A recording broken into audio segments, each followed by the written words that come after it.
Buenas noches. Buenas noches. Buenas noches. Hola, profe, buenas noches. Buenas noches, ¿cómo están? ¿Cómo les ha ido? Buenas noches, profesor. Bien, gracias. Me alegra mucho verles nuevamente. Denme un momento, hago un ajuste aquí en mi computador.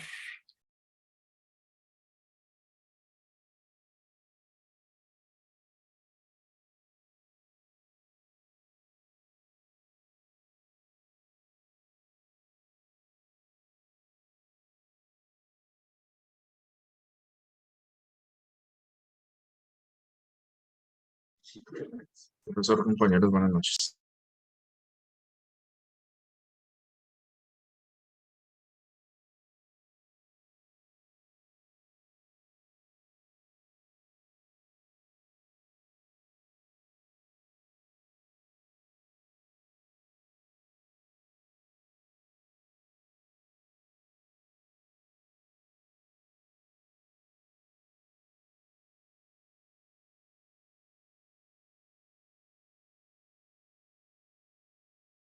Bueno, ¿cómo les acabó de ir hoy con ese temblor?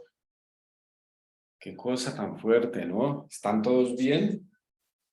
¿Sus familiares? Gracias a Dios, sí, señor. Ay, bueno, gracias a Dios.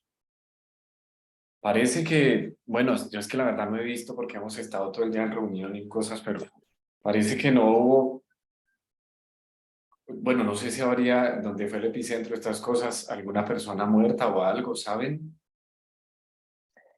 Profe, yo sí sé de una en el sur de Bogotá, una señora que se desesperó Ah, por el temblor y se tiró de un séptimo piso, intentó como salir, Dios, pero se cayó y murió. qué cosa, Dios mío, qué vaina, qué triste. Ah, es que fue muy duro acá en Bogotá, bueno, no sé en las otras zonas del país, no sé los que están allá en otras partes cómo se sintió, pero acá en Bogotá se sintió muchísimo, muchísimo. Dicen que hubieron 8 réplicas. Uy, Dios bendito. Mm. Bueno, me alegra verles. Vamos a continuar con el tema que comenzamos ayer. Recuerden que quienes puedan abrir sus cámaras deben hacerlo, quienes lo puedan hacer. Estamos viendo el tema basado en el texto de Theo Donner, donde abordamos lo relacionado con cosmovisión cristiana. ¿Me están escuchando bien? Me dicen si se va la señal o algo. Bueno, Sí, profe, ahí le estamos escuchando bien. muy bien. Entonces, estamos hablando precisamente de ese texto que aborda el tema de cosmovisión cristiana y íbamos a hablar del término cosmovisión. Ahí vamos precisamente. Y me gusta aquí mencionar algo al respecto. Permítame un momentico, ya les comparto mi pantalla con relación al término cosmovisión, porque es importante que lo precisemos, que lo tengamos claro y que lo relacionemos con lo que sería pues una cosmovisión cristiana y también con una cosmovisión bíblica.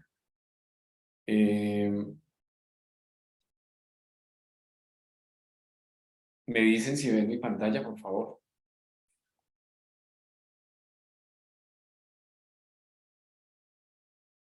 Sí, profe. ¿Qué son las cosmovisiones? María Fernanda, ¿puedes leer ese primer puntico, por favor? Las cosmovisiones se entienden mejor cuando las vemos encarnadas, desarrolladas en modos de vida concretos. No son únicamente sistemas de pensamiento como las teologías o filosofías. En cambio, las cosmovisiones son marcos de referencia perceptuales. Gracias, María Fernanda. Miren, esto es muy importante. Una cosmovisión es más que una filosofía, incluso es más que una teología en términos académicos o en términos intelectuales. Una cosmovisión, como bien lo dice allí en este primer punto, es un marco de referencia perceptual, es decir, tiene que ver con cómo percibimos la realidad. Claro, etimológicamente o literalmente, cosmovisión quiere decir cómo vemos el mundo, ¿cierto? Cómo vemos el cosmos, mundo, cosmos, en griego, mundo es cosmos. Em, pero aquí hacemos referencia a cosmovisión en términos amplios, perdón, a mundo en términos amplios. Entonces, ¿cómo nosotros percibimos la vida? Es un marco de percepción, es un marco de análisis. Toda persona tiene una cosmovisión. Todo ser humano tiene una cosmovisión, ninguno no lo tiene. De hecho, esa es una de las características propias de los seres humanos. Eso es algo que nos diferencia precisamente de otras especies. En segundo lugar, dice que son formas de ver en términos amplios, ¿no? No solo con los ojos físicos, sino ver en términos amplios. Vivimos nuestra vida en función de nuestra perspectiva. La palabra perspectiva quiere decir el punto desde donde yo observo algo. Entonces, nosotros vivimos nuestra vida de acuerdo a cómo la vemos. Entonces, usted mira la vida de una manera particular, ¿sí? Y ese vivir la vida va en función de nuestra visión tanto de la vida como para la vida. Entonces, nosotros pertenecemos a comunidades, ¿cierto? Y por eso aquí este puntico más adelante, si lo ven aquí abajito, no sé si ven mi cursor, no sé si lo ven ahí, dice, las cosmovisiones se comparten, son comunitarias. Entonces, eso quiere decir que nosotros venimos de un trasfondo, ¿sí? Una familia, un barrio, una etnia, una comunidad, ¿sí? En el cual, en esa micro sociedad, compartimos otros valores con quienes vivimos, ¿sí? Y eso no es algo bueno ni algo malo. Eso es como el ser humano se ha ido conformando, organizando a nivel social. ¿Estamos? Entonces, dependiendo de eso, cada quien va a tener una perspectiva, ¿sí? Una forma, un lugar, ¿m? Desde donde ve la vida. Las cosmovisiones son compartidas por una comunidad, vividas por un individuo, y por tanto, cuando nosotros no hacemos parte de determinada cosmovisión, debemos ser muy prudentes, debemos ser muy cuidadosos, debemos tener precisamente precaución con afectar una cosmovisión de otra cultura, criticar, cuestionar, juzgar, ¿sí? Porque usted no está mirando la vida desde donde el otro la ve. Bueno, el término cosmovisión se usa de modo especial en la antropología para describir la forma en que una comunidad o cultura contesta las preguntas fundamentales de la existencia. ¿Quiénes somos? ¿De dónde venimos? ¿A dónde vamos? Entre otras. Entonces, ¿cómo respondemos a eso? ¿Quiénes somos? Entonces usted puede decir, mire, yo creo que soy alguien creado por Dios y he sido creado por Dios para un propósito específico en la vida. ¿Se puede creer eso? Ok, está bien, es tu cosmovisión. Otra persona puede que comparta esa cosmovisión contigo, como puede que no. ¿Cierto? ¿Y qué pasa cuando nosotros nos morimos? ¿No? Creemos que entonces reencarnamos en otros seres. ¿Alguien cree eso? ¿En alguna tradición, en alguna cultura, en alguna religión?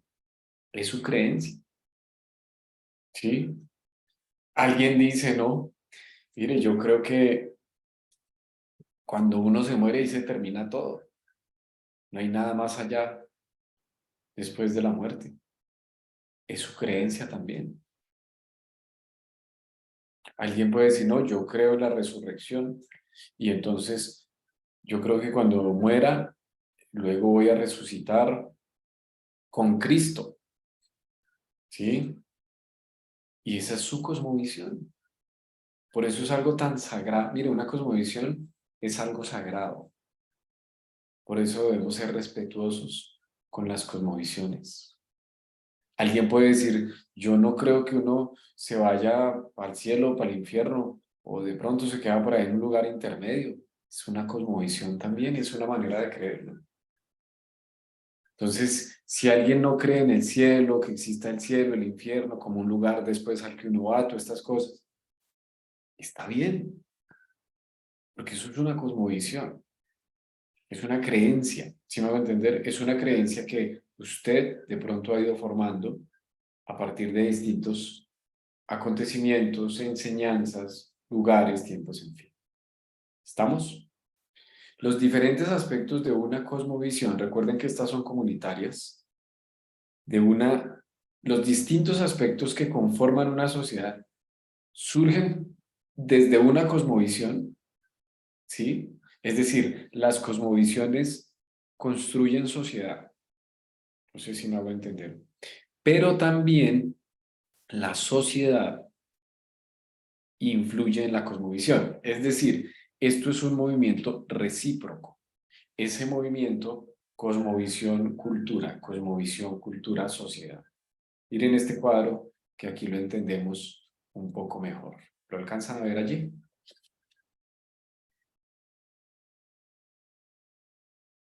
Muy bien. ¿Qué es lo que tenemos aquí? Precisamente la relación entre cosmovisión y cultura. Eduardo. Eduardo. Eduardo. ¿Estás por ahí? Sí, señor, aquí estamos. ¿Qué te dice este cuadro? Pues que la cosmovisión abarca todos los espacios de la sociedad. La O sea cosmovisión. que la visión mía, la perspectiva mía, o sea, si yo fuera un policía no va a ser la misma que un médico respecto a la vida.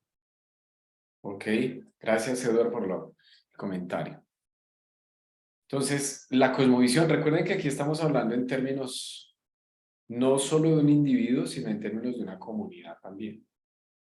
Entonces, esta comunidad tiene una cosmovisión la cual influye en cómo se ve la educación, en cómo se entiende la salud, en cómo se entiende el arte, en cómo se entiende la familia, pero a su vez estas distintas instituciones, permiten ese término, esas distintas instituciones influyen en la cosmovisión que se construye. Entonces mire usted que una cosmovisión es mucho más que una creencia y es mucho más que una creencia en un dogma. Una cosmovisión tiene que ver con tener en común también con otros vida. ¿Estamos? Miren ustedes, vean, les pongo un ejemplo de cómo muchas veces nosotros en un contexto cristiano pensamos que tenemos una cosmovisión cristiana, pero recuerden el texto que estamos leyendo. El texto dice, no lo tenemos, nos falta mucho, porque si así fuera la sociedad sería otra. El hecho de que usted de pronto asista a un culto los domingos y de pronto los miércoles vaya a otro, 2 cultos, y de pronto vaya a una oración el sábado en la mañana, eso no quiere decir que usted tiene una cosmovisión cristiana que comparte con otros. Lo que quiere decir eso es que usted comparte unas prácticas religiosas con otros, unas prácticas litúrgicas con otros. Pero la cosmovisión es mucho más que eso. La cosmovisión se vive al interior de una comunidad. Entonces, una etnia, ¿sí? Una etnia o una comunidad indígena como a la que pertenece, no sé, Aquí tenemos el privilegio de tener a Josué, por ejemplo. ¿Está por ahí Josué? Bueno, no sé si tenemos el privilegio de tenerlo porque no sé si está. Ah, sí está, Sí, sí está. profe. Josué, yo pensé que no estaba Josué. Josué, ¿tú perteneces a qué etnia? ¿A qué comunidad? A los Cogis de la Sierra Nueva de Santa Marta. Ok, lo que estoy diciendo, Josué, ¿tiene relación, tiene sentido para ti? ¿Compartes cosas de lo que estoy diciendo? Sí, claro. Sí tiene mucha, con lo que dices, pues yo creo que es algo que es muy importante. La Eh, pregunta es más en este sentido, Josué, perdón, te ok, interrumpo. La pregunta es más en términos de los Kogi, uno puede hablar de que los Kogi tienen una cosmovisión particular, los Kogi, ¿cierto? Una manera en que perciben el mundo y la realidad de la vida, ¿cierto? sí, señor. Y no quiere decir, eso no quiere decir que todos lo perciben de la misma forma, de la misma manera, no, pero sí tienen unos puntos en común, ¿cierto?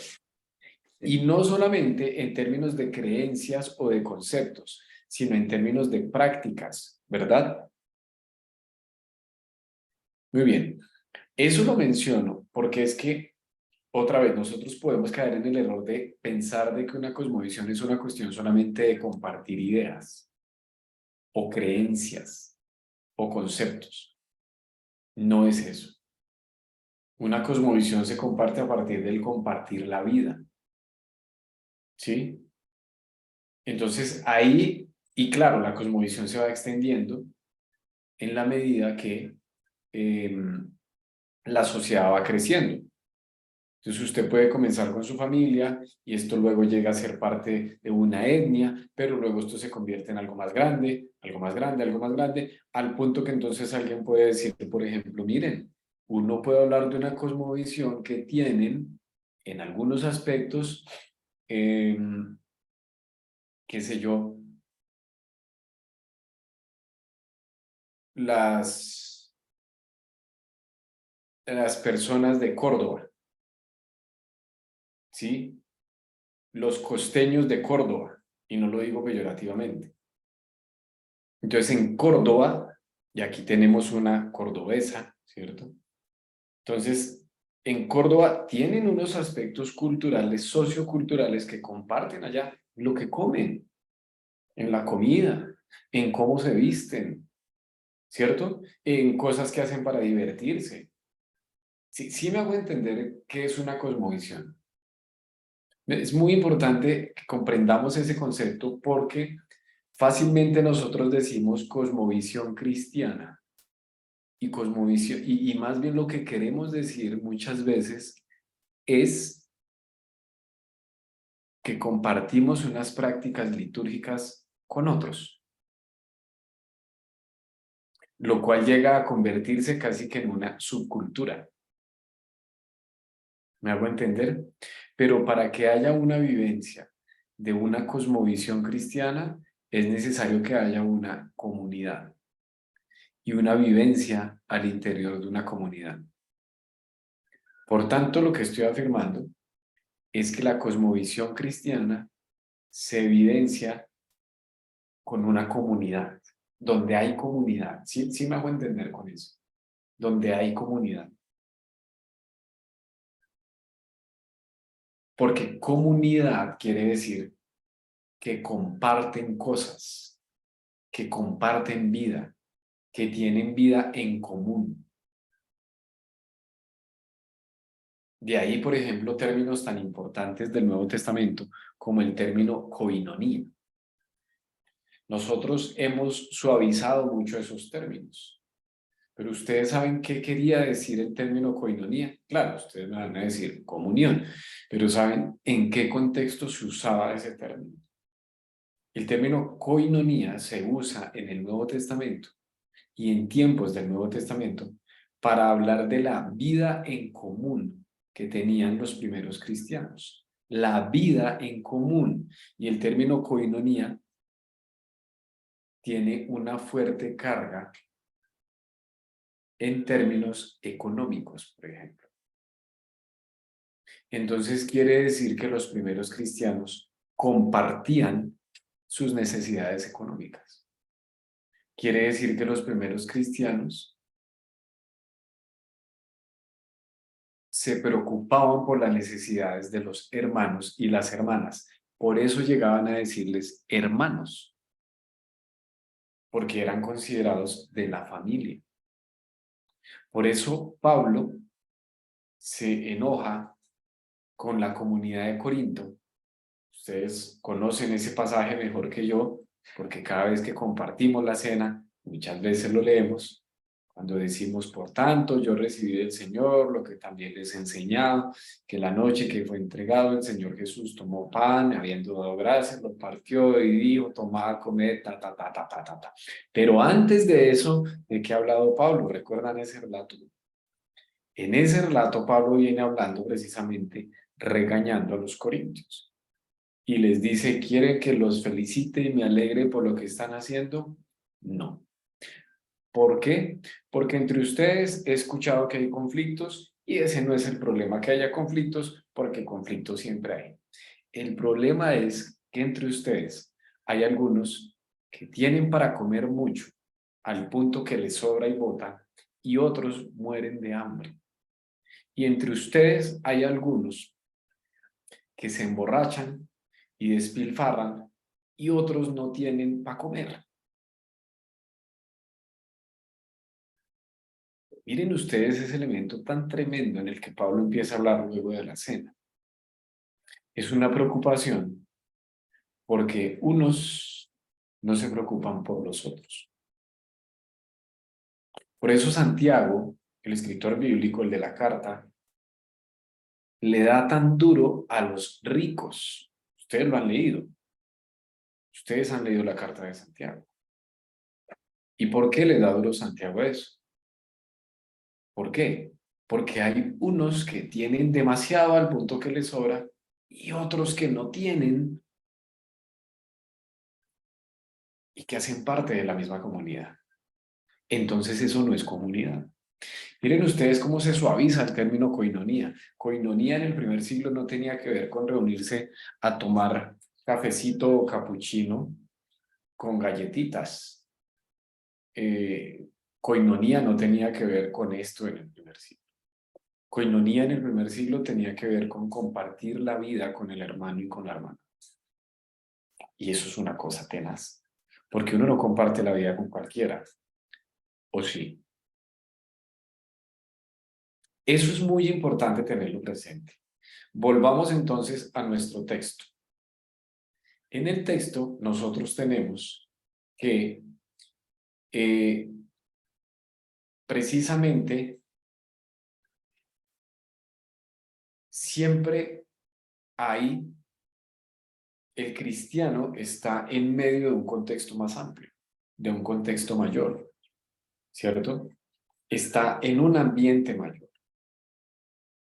Pero de ahí el pasaje que alguno de ustedes ayer mencionó precisamente de Juan capítulo 17, donde Jesús dice a sus discípulos, ustedes están en el mundo, pero no son del mundo, ¿cierto? ¿Recuerdan eso? Muy bien. Miremos ese pasaje junto con el otro que estábamos viendo ayer de Romanos. Miremos ese pasaje. Me dicen si vuelven a ver ahí mi pantalla. ¿Sí la están viendo? Sí, señor. Muy bien. Miren esto. En términos de cosmovisión bíblica, ahí tenemos el pasaje. Los dos pasajes, ¿cierto? El de Juan 17 y el de Romanos 12. En Juan 17, cuando Jesús dice a los discípulos que están en el mundo, pero no son del mundo, y en otro momento recuerden que Jesús también dijo que su reino no era de este mundo, la preposición en griego que se usa es esta que está en rojito, ¿la pueden ver acá? La preposición ek, ¿sí? Esa preposición ustedes ya lo deben saber porque ya a estas alturas de su carrera deben ser unos duros en griego. ¿Qué traduce esa preposición?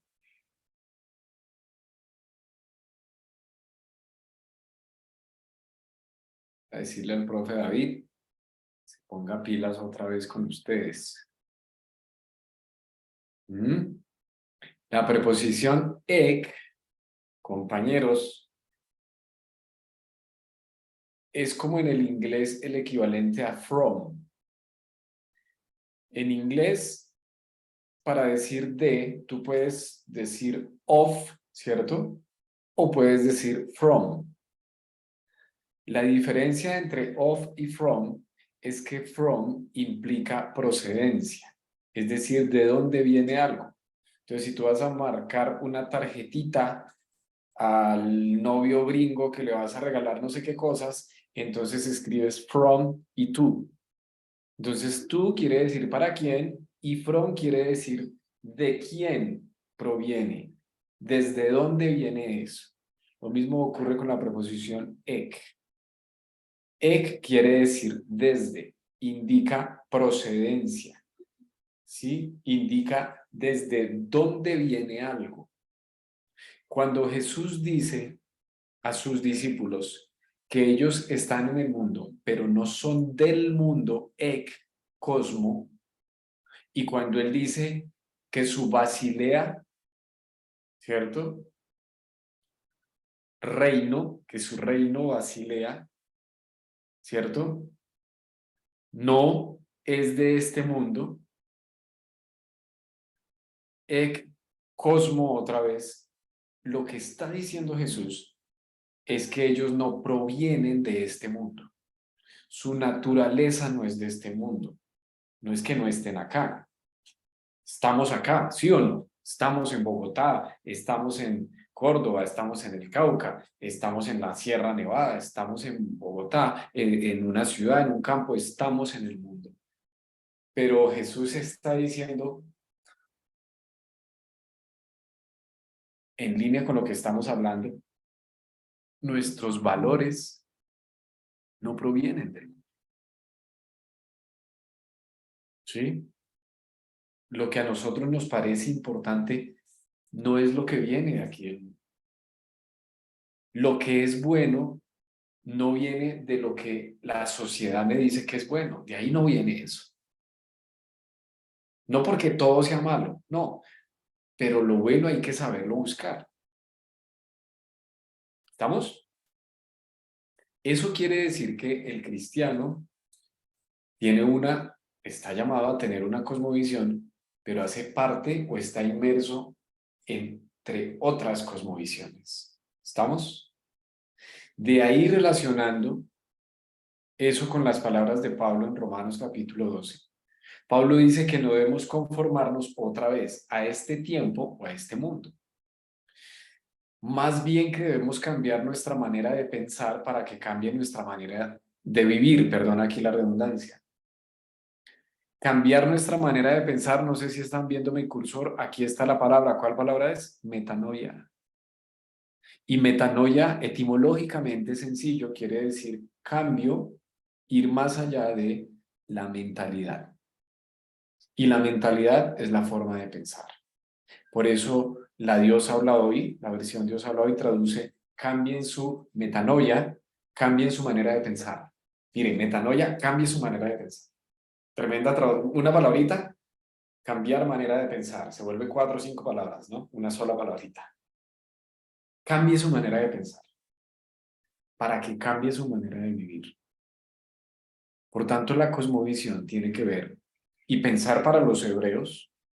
Recuerden que a pesar de que eso está escrito en griego, lo escribe alguien con mentalidad hebrea. Entonces, pensar para los hebreos no es solamente una cuestión intelectual. Es una cuestión que tiene que ver con el ser. Por eso Pablo en Romanos 12 fácilmente dice, entreguen su soma en sacrificio vivo, entreguen su cuerpo. Y luego dice, cambien su nous, cambien su mente. No es que él esté dividiendo cuerpo, mente, alma, espíritu, la cosa, tripartito. No. La visión hebrea es una visión del ser humano integral. Lo que está diciendo Pablo es que entreguemos todo lo que somos en un sacrificio vivo a Dios. Y segundo, que cambiemos todo lo que somos, precisamente. No solo que cambiemos en términos intelectuales, sino que cambie nuestra vida. Porque si nos quedamos con la cuestión intelectual, entonces pasa que, lo que yo les decía anoche, el ser cristiano termina siendo una cuestión de cambiar dogmas por doctrinas, cambiar creencias. Entonces, lo que decíamos anoche, ¿de acuerdo? Entonces ya usted no va a misa, sino va al culto, ya no está el padrecito, sino está el pastor, entonces ya no es la Eucaristía, sino la Santa Cena, entonces usted ya no dice Virgen Santísima, sino ahora dice Sangre de Cristo, entonces, en fin, y así la lista es larga, ¿cierto? Y así la lista es larga, y usted va mirando. No, eso no es lo que está diciendo Pablo. No es que cambie su vida, cambie su vida, cambie la vida. Cambie su manera de pensar, sí, pero también cambie su manera, por ejemplo, de cómo usted administra y gestiona sus emociones. Cambie sus valores. Pablo lo dice de una manera clarísima. Si usted antes era ladrón y robaba, deje de robar, ahora trabaje. Mire que eso no es una cuestión de crea en la Trinidad y repita después de mí estas palabras, no sé qué más. No, es una cuestión de la vida. Jesús nunca llegó diciendo, aquí pilas, arrepiéntanse, aquí está la segunda persona de la Trinidad y no sé qué cosas. No, ¿cuándo dijo Jesús? Esto de la Trinidad se lo inventan después, teológicamente. Los teólogos muchas veces hacen eso. El problema que tenemos los teólogos, que nos podemos volver especulativos, pero irrelevantes para la vida muchas veces. Ah, es que este no cree en la Trinidad, no, es que este cree en dos, no, es que este cree en uno, es que este Jesús solo, es que este tata. ¿Ustedes creen que eso de verdad es lo que a Jesús le interesa? Es una cuestión de la vida. Por eso Jesús decía, hey, si alguno quiere ser mi discípulo, matetés, si alguno quiere ser un seguidor mío, escuche cómo es la cosa. Repita tantos Padre Nuestro, diga esta nuestra confesión de fe, repita, no, ¿qué dice Jesús? Dígase a sí mismo, tome su cruz, sígame. Y en otros momentos sigue haciendo énfasis en el cambio del ser y de la vida. Entonces, una cosmovisión bíblica, una cosmovisión cristiana, en el marco de una cosmovisión mayor a la cual pertenecemos, es un desafío. Es un desafío. La cosmovisión bíblica, y de eso vamos a ahondar un poco, yo creo, en la próxima sesión, porque el tiempo se nos va, que sería también una cosmovisión cristiana, como lo estamos orientando, tiene que tener en cuenta estos tres elementos que menciono allá abajo. A partir de haber sido creados por Dios, en el contexto de una cultura que está afectada por el pecado, pero también que toma como referente a Jesús. De allí la necesidad de una cosmovisión cristiana. Y lo vamos a dejar por ahora ahí. Preguntas, comentarios, tenemos 5 minuticos.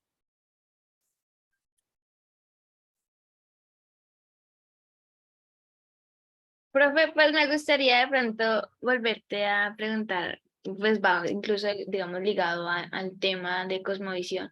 Si está mal o se clasifica un pecado ir a las corridas de los toros, porque en el texto en el cual estábamos leyendo se habla acerca, digamos, de tomar, de ir a las discotecas, de no sé qué, y justico ahí también me tenés, entonces me llamó mucho la atención. Sí, mira, yo creo que precisamente lo que el autor está diciendo, yo creo que el punto del autor de Theo Donner allí es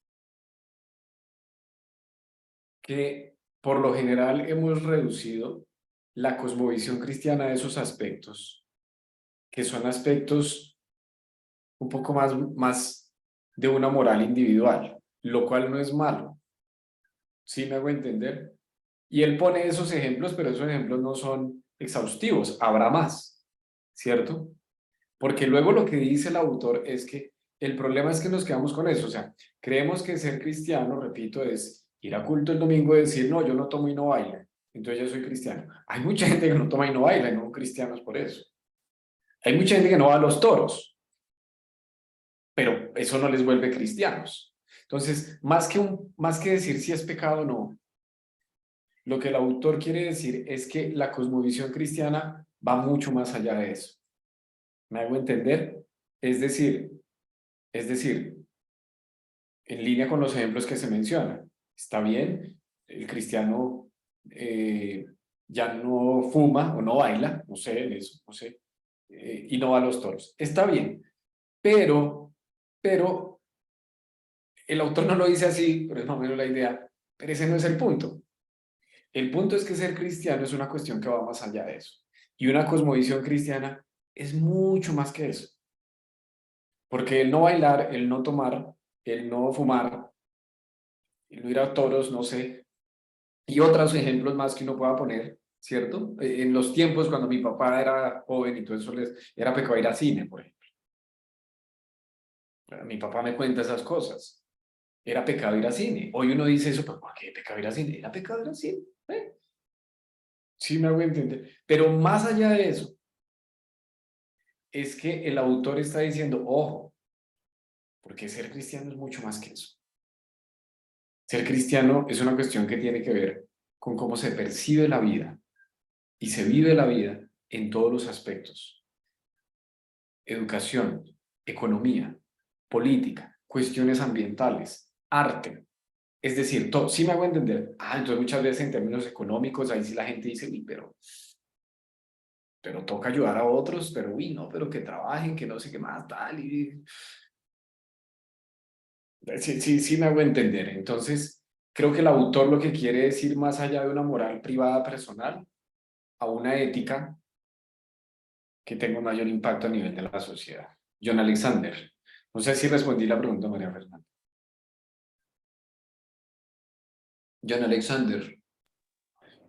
Profe, es que creo que me iba contestando ahí también, porque resulta que estaba pensando que si de pronto para alguien ir a los toros es pecado, es porque inclusive en su contexto cristiano ha tenido o ha sido influenciado por una cosmovisión de un cristianismo rígido de pronto, o naturalista, o no sé cómo decir. Entonces, inclusive siendo cristianos, somos afectados o podemos llegar a tener una cosmovisión cultural.